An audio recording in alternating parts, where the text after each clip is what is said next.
जय माता रानी दोस्तों, मैं नीता आपका अपने चैनल नीता विक्रम में स्वागत करती हूँ। माँ जगदम्बा के नाम का जयकारा लगाएं। कमेंट सेक्शन में जय माता रानी, जय बजरंगबली अवश्य लिखिए। दोस्तों, आप सभी के जीवन में आपकी हंसी खुशी बरकरार रहे, आपकी इच्छाएं पूरी होती रहें। इसके लिए मैं आपको रोज़ बताती हूँ अचूक उपाय और आपकी समस्याओं का समाधान। आज हम बात करने वाले हैं फागुन मास के कृष्ण पक्ष की अमावस्या के विषय में।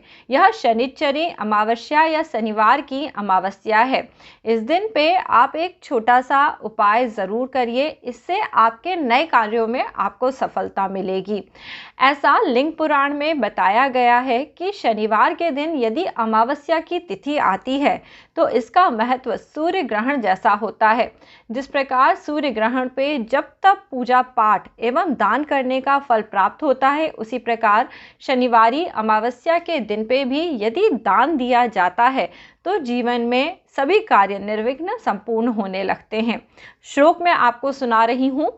अमा सोमे शनो भौमे गुरुवारे यदा भवेत तर्पर्वम पुष्करम नाम सूर्य पर्व शताधिकम। यानी सूर्य ग्रहण से कई अधिक फल देने वाली है सोमवार, मंगलवार और गुरुवार अथवा शनिवार के दिन आने वाली अमावस्या।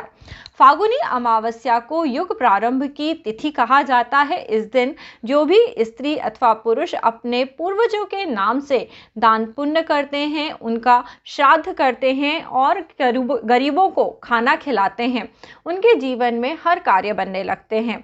दोस्तों, अमावस्या की तिथि पितरों की तिथि होती है। जिस घर के लोग पितरों के निमित्त भोजन का दान नहीं करते, वहाँ नाना प्रकार की समस्याएं आती हैं। ऐसा कहा जाता है जिस घर पे पितरों का आशीर्वाद नहीं होता, उनके वंश की समाप्ति हो जाती है, यानी उस घर में लड़कों का जन्म नहीं होता, क्योंकि लड़कों के नाम से वंश वृद्धि होती है। हालांकि लड़कियां भी वंश बढ़ाती हैं, परंतु ऐसा माना जाता है कि उस घर में लड़के नहीं जन्मते जहाँ पे पितर प्रसन्न नहीं होते। इसके अलावा पितर यदि प्रसन्न नहीं होते तो घर के लोगों का नौकरी व्यवसाय अच्छा नहीं चलता, उन्हें खाने पीने का सामान खरीदने तक के पैसे नहीं मिल पाते हैं। क्योंकि जब आपके पितर ही भूखे हैं, आपके पितर तृप्त नहीं हैं, तो आपके जीवन में नाना प्रकार के कष्ट ला देते हैं। ऐसे लोग जिनके जीवन में घनघोर कलह है, किसी न किसी कारण से उनके जीवन में उन्हें सुख की प्राप्ति नहीं है। कई बार होता है दोस्तों, पैसा रुपया सब होता है पर आत्मा की शांति नहीं होती, मान सम्मान नहीं मिलता। इसका कारण भी आपके पितृदेव ही हैं। यदि आप अपने पितरों को तृप्त नहीं करते हैं तो जीवन में आपके दुख और कष्ट आना बिल्कुल पक्का है। आप सभी को पता है, राजा राम जी ने अपने पिता को दिए हुए वचन के अनुसार उनकी मृत्यु के पश्चात भी वनवास का 14 वर्ष का जो समय था उसे व्यतीत करा। पर आज का कलयुग है तो लोग बाग माँ बाप के जीते जी तो उनका कहा मानते नहीं हैं, मरने के बाद तो बिल्कुल ही अपने पितरों को भूल जाते हैं और कभी उनके लिए दान पुण्य नहीं करते। लोग बाग आजकल इसे व्यर्थ खर्चा बताने लगे हैं और सोचते हैं कि यदि हम अपने पितरों के निमित्त कोई दान पुण्य करते हैं तो वो हमारे पितरों को कैसे मिलेगा। आज मैं आपको संपूर्ण विधि बताती हूँ कि कैसे आपके पितृ तृप्त होंगे और आपके काम कैसे बनेंगे।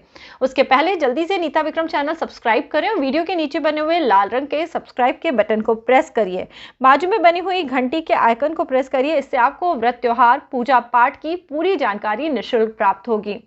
अमावस्या की तिथि को अंग्रेजी में न्यू मून यानी नए चांद का दिन भी कहा जाता है। दोस्तों, इसके बाद से चंद्रमा निरंतर प्रतिदिन बढ़ता रहता है और पूर्णमासी पे यह अपने पूर्ण रूप में आ जाता है। यह जो समय होता है इसे हम शुक्ल पक्ष कहते हैं। तो अमावस्या से लेके पूर्णमासी के समय को हिंदू सनातन धर्म में बहुत ही शुभ समय बताया गया है। और चूंकि इसकी शुरुआत अमावस्या की तिथि से होती है तो इस दिन पे दान पुण्य का विशेष महत्व होता है। आप अपने घर में खीर बनाएं। दोस्तों, खीर चावल की होनी चाहिए, क्योंकि जो खीर हम अपने पितरों के निमित्त या दान पुण्य की बनाते हैं, उस खीर में यदि चावल का प्रयोग होता है तो वह अत्यंत शुभ होती है। चावल की खीर बनाएं, मंदिर में जाके इसे दान करके आएं। इस दान से आपका राहु, केतु, शनि सभी ग्रह अच्छे परिणाम देंगे। जो लोग इस उपाय को नियमित करते हैं आप देखिएगा, आप 6 महीने यदि नियमित हर अमावस्या पे खीर का दान जाके मंदिर में कराते हैं तो आपको अपने घर में एक बहुत बड़ा बदलाव, सुकून महसूस होगा। आपके कार्य बनने लगेंगे क्योंकि आपके पितर तृप्त होने लगेंगे। पितरों को तृप्त करने के कई उपाय होते हैं। पितरों को तृप्त करने के लिए दान पुण्य ज़रूर दिया जाता है।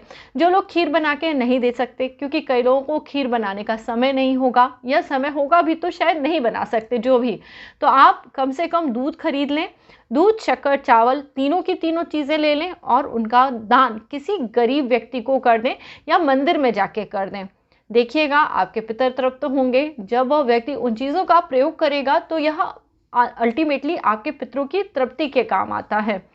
और इसके अलावा अपने पितरों के निमित्त पे जल दिया जाता है। दोस्तों, सुबह के समय अपने पितरों को तृप्त करने के लिए हम तर्पण करते हैं, जो कि दक्षिण दिशा की तरफ मुंह करके करा जाता है। जिन लोगों को लगता है कि उनके जीवन में परेशानी चल रही है, उन्हें अमावस्या की तिथि में पितरों का तर्पण जरूर करना चाहिए।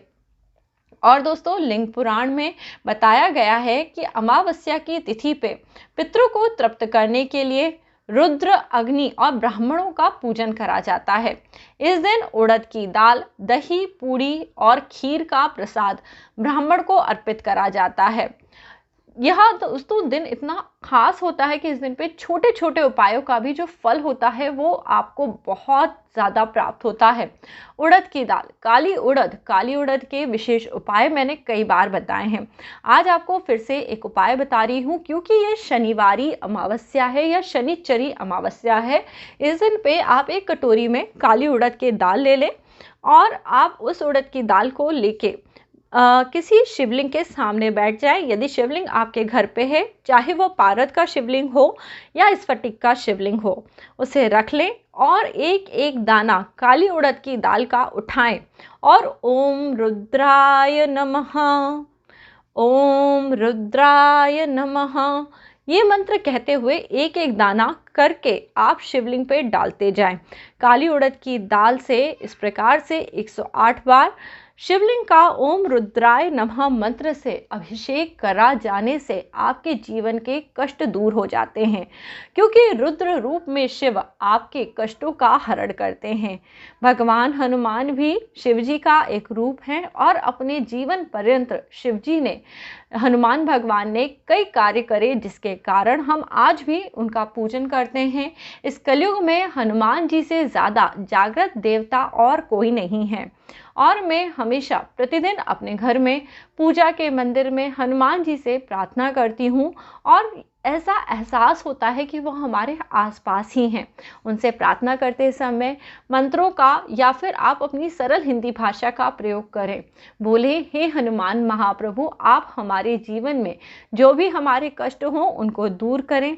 जिनके कष्ट हनुमान जी दूर करते हैं या जिनकी रक्षा हनुमान जी करते हैं, उनके जीवन में कभी कोई कष्ट नहीं आते। बेगी हरो हनुमान महाप्रभु, जो कछु कष्ट होए हमारो। इस प्रकार से बोलने से हर प्रकार के कष्ट टल जाते हैं। मानव जीवन में ईश्वर बहुत बड़ा सहारा है। जो लोग बहुत श्रद्धा और भक्ति के साथ भगवान का पूजन करते हैं, उन्हें बहुत सफलता मिलती है। दोस्तों, कई उपाय बहुत छोटे होते हैं। जब हम कोई छोटे छोटे उपाय करते हैं और अचानक से हमें सफलता मिलने लगे, तो ये सोचिएगा वो छोटे उपाय उतनी ही जल्दी समाप्त हो जाते हैं, क्योंकि हम ईश्वर पे न विश्वास करके केवल उपायों पे विश्वास करते हैं।